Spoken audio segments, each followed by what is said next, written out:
Economia que importa. Nova Manhã.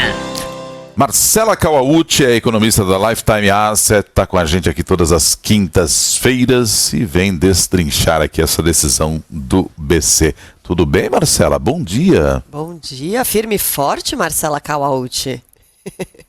Firme e forte, eu sou arroz de festa, mas no dia seguinte acordo cedo, leio o comunicado do Copom e tô aqui cedinho para falar para vocês sobre isso. Tá plena, né, gente? Tá Olha ótima, lá, é. Que maravilha, assim, Nada que uma cutis boa maravilhosa. maquiagem não faça.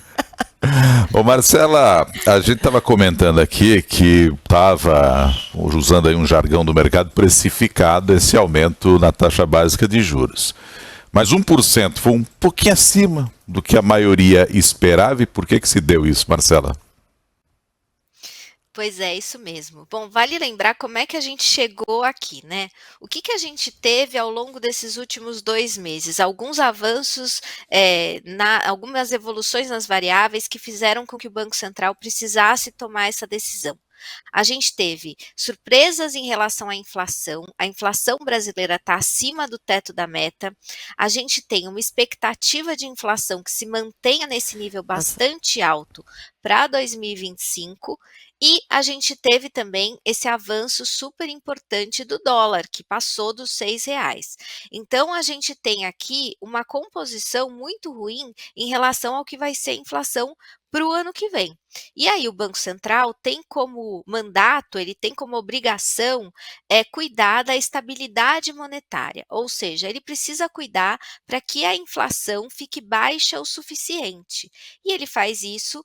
Uma das ferramentas que ele tem é subir ou baixar os juros. Quando ele sobe os juros, o que ele faz é esfriar a demanda. A gente tem aumento dos juros, por exemplo, quando a gente faz compras a prazo, a gente tem um maior número de pessoas que aplicam o seu dinheiro ao invés de investir na economia, e aí isso faz com que a demanda esfrie e ajuda a segurar a inflação. Bom, o Banco Central, a gente já sabia que ele ia subir os juros na reunião de ontem, e a precificação do mercado, ou seja, o que o mercado esperava, ela era uma alta de 0,75 pontos percentuais, que levaria os juros básicos da economia para 12%. Só que o Banco Central fez o que a gente chama de choque de credibilidade. Ele foi além e ele colocou os juros em 12,25, deu um aumento aí de 100 pontos base. Isso é importante porque o Banco Central ele se compromete com essa meta de inflação. Se a gente tivesse um Banco Central que a gente chama de leniente, ou seja, um Banco Central que não cuidasse muito da inflação, como a gente já teve lá atrás, a gente teria uma desancoragem das expectativas. As pessoas diriam assim: bom, o Banco Central não vai cuidar da inflação e aí a inflação vai subir, e isso acaba se tornando uma bola de neve na economia. As pessoas reajustam os preços, imaginando que a inflação futura vai ser maior, e aí a gente tem de fato o que a gente chama de profecia autorrealizável. E não só o Banco Central aumentou os juros mais do que o esperado nessa reunião de ontem, como também contratou 2 altas de 100 pontos base para o ano que vem. Isso é bem importante porque no ano que vem a gente vai ter uma mudança da diretoria do Banco Central. Essa reunião foi a última vez que o Roberto Campos Neto está ali como presidente da instituição. Para o ano que vem, vai ter uma substituição e quem vai assumir é o Gabriel Galípolo. Então, a contratação de 100 pontos base, né, o Banco Central dizer ali no comunicado que vai manter o ritmo, mostra que a gente tem uma continuidade de um Banco Central comprometido com a meta no ano que vem. Isso é muito importante, porque a política monetária, a política econômica tem 2 pilares: a política fiscal e a política monetária. Eu já tenho falado aqui algumas vezes que a política fiscal está aquém do que seria necessário. O governo federal precisa economizar nos gastos, precisa melhorar a qualidade dos gastos públicos. Quando a política fiscal está assim mais frouxa, que a gente chama, a política monetária precisa ser mais agressiva. E é isso que o Banco Central fez. Então a gente tem juros maiores que vão ajudar a conter a inflação, está todo mundo sentindo isso, provavelmente vão acalmar aí os mercados, o dólar deve parar de subir, mas por outro lado, o consumidor vai ter aí, quando tomar crédito, vai enfrentar taxas de juros maiores. Mas isso é bastante importante para não deixar a inflação aí sair do controle. Esse é um ponto importante quando a gente fala da economia que importa aqui para a gente que está no dia a dia também, além da parte técnica que você bem explicou aí para a gente. Ou seja, tomada de empréstimo, compra a prazo, tudo isso quem puder, melhor evitar num momento desses, não, ô Marcela? Exatamente, a gente vai ver o juros subindo em todos os tipos de compras a prazo. A taxa de juros Selic, só para todo mundo entender, a gente chama de taxa básica da economia. É como se fosse uma referência para todas as outras taxas de juros. Então, quando a Selic sobe, o empréstimo pessoal sobe, a taxa cobrada pelo rotativo do cartão sobe, a taxa cobrada no empréstimo imobiliário também sobe. Então, a gente tem todas as taxas de juros da economia que são atreladas à Selic também subindo. O bom é que para quem tem dinheiro aí para investir, eu sei que não é a maioria das pessoas, mas é um bom momento também para investir o dinheiro, porque a taxa Selic também remunera os investidores. E rapidinho aqui, Mac, mais cedo a gente deu essa notícia, era uma coisa que eu não tinha parado ainda para me atentar, entre também as consequências, mas aí o lado bem negativo disso, é o aumento do endividamento da União, do governo federal. A gente está fazendo toda essa ginástica, quer dizer, a gente, né? O governo tentou fazer essa ginástica, agora está lá no Congresso para tentar cortar pelo menos 70 bilhões do orçamento.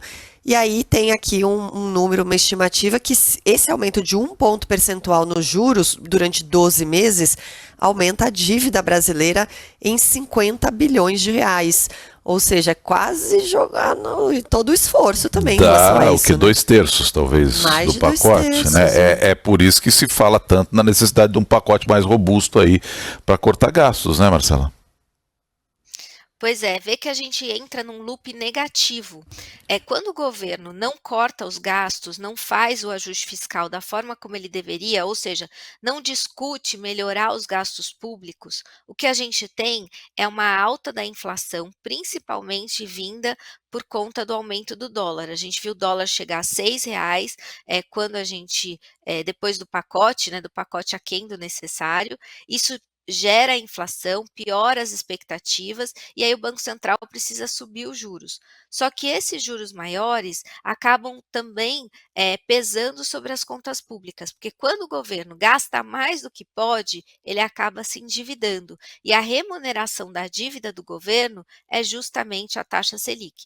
Então, a gente entra num loop negativo. A taxa de juros precisa subir porque o ajuste fiscal não foi feito e o ajuste fiscal fica mais difícil porque a taxa de juros sobe. Então, para resolver tudo isso, a gente teria que ter uma discussão em relação ao fiscal que fosse uma discussão um pouco mais aprofundada. A gente, né, o governo federal trouxe aí um pacote de 70 bilhões de reais de economia para 25 e 26, e a gente sabe que isso não vai ser suficiente. O governo precisa trazer um comprometimento maior com as contas públicas. E eu não estou falando só de cortar gasto, eu estou falando também de analisar os gastos públicos e fazer gastos públicos mais eficientes, porque dessa forma a gente consegue crescer sem que a gente acabe empacando na inflação, né, e no dólar mais alto também. Muito bem, Marcela Kawauchi. E vou repetir aqui as nossas imagens dos inimigos do fim, por favor, Robson Alvarenga, lá no final. Marcela Kawauchi, uma grata surpresa, viu? Companheira de festa maravilhosa. Chegou cedo, viu? Fechamos o bar, né, Marcela? Pois é, foi uma delícia. A festa da firma foi maravilhosa. Adorei. Me chama ano que vem também.